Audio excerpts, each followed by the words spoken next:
Hello YouTubers, in the last couple of episodes I said I would let you guys know what's going to be happening once the details behind the scenes become slightly more concrete. Well, those details have become a little bit more concrete, and in today's episode we're going to discuss some of those details.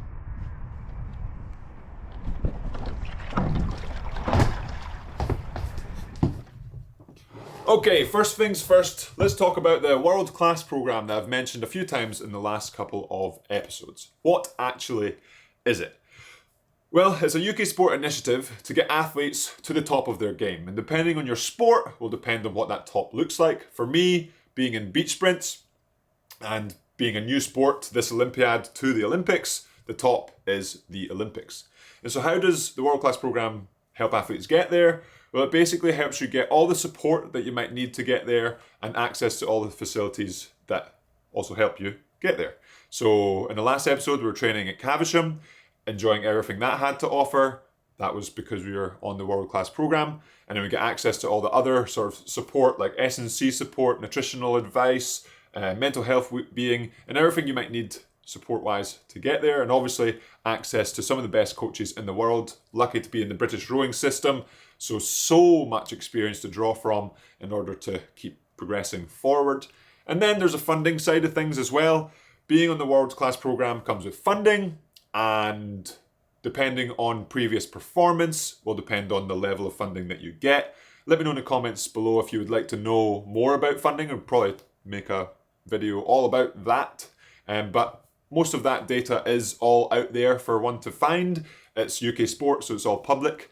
But ultimately, I'm just really excited to be on the program once again and just continually progress forward and see how far we can go.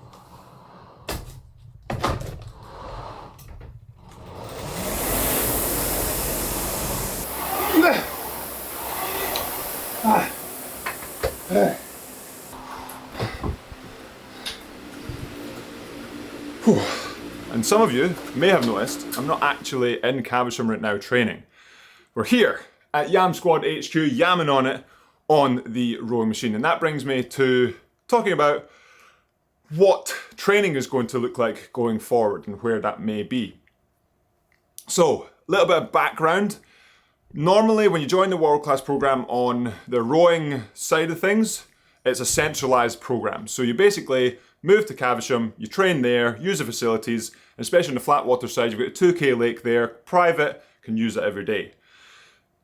With the beach sprints program, because for a few different reasons, we've decided to do things a little bit differently and take a decentralized approach, at least to start with. So those few reasons: one, there's only 4 places on the Olympic program for beach sprints. So the team itself is very, very small, so it can be a little bit more flexible. Number 2, we were invited onto the world-class program as the season had already started. So it meant that we wouldn't really get any time to settle in to all the changes with the world-class program and moving down. So for me, moving from Scotland down to England, down near Caversham, it would be many big changes all at once, which potentially could be a bit disruptive to training. And then lastly, because it's that smaller team, we do have a little bit more mobility. We're pretty much going to be away to races or camps more than half the time.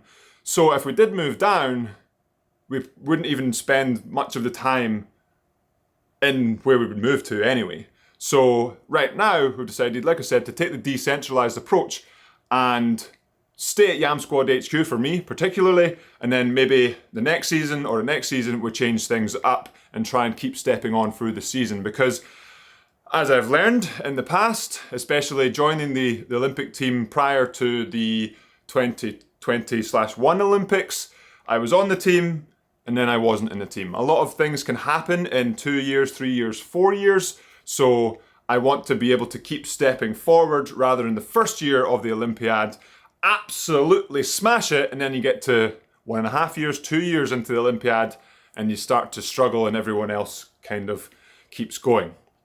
So hopefully that makes sense. Time to get a shower.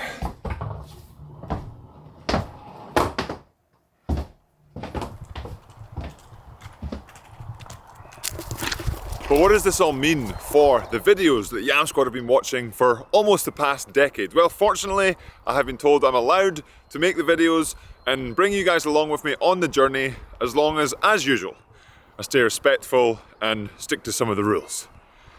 But then there's the other side of things as well. Yes, I will be targeting beach sprints now, but that doesn't mean that the videos will exclusively be about beach sprints.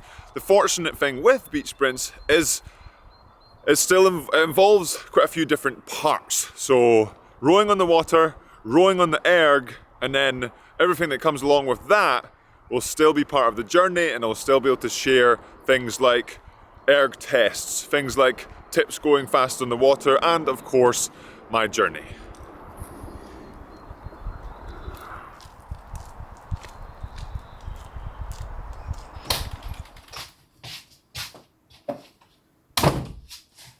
Let's talk about aims and schedule, because going forward, there will be some differences versus previous years. Aims wise, I'm looking at basically the same aim that I've had for the past 10 years of my rowing career, and that's to go as fast as I can. And there's purposely some fluidity in that it could be as fast as I can on the erg, as fast as I can on flat water, as fast as I can running down the beach or into the sea. Because I know that life happens, things change, and you have to be a little bit of adaptable to be able to enjoy the process, especially when the races that we've got planned are years in the future. Schedule-wise will be pretty different than previous years.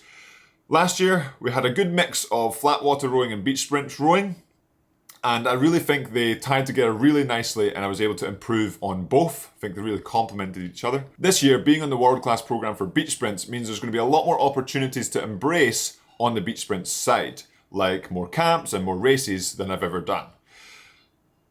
But that does mean that there's going to be limited opportunities to fit into the schedule to do anything else. For example, a flat water race or two. But the schedule is still up in the air, and we're still working things out and see how that might look throughout the year. What is concrete and what is for sure is the short-term programming and schedule. So this week, we're heading down to Caversham for some testing, which I'm really looking forward to be able to show you guys. And then we've got the first ever world-class program on beach sprints training camp in Spain, which again, hopefully I can take you guys along with me on the journey. So make sure you are subscribed for both of those opportunities, hopefully coming up pretty soon, and I'll see you there.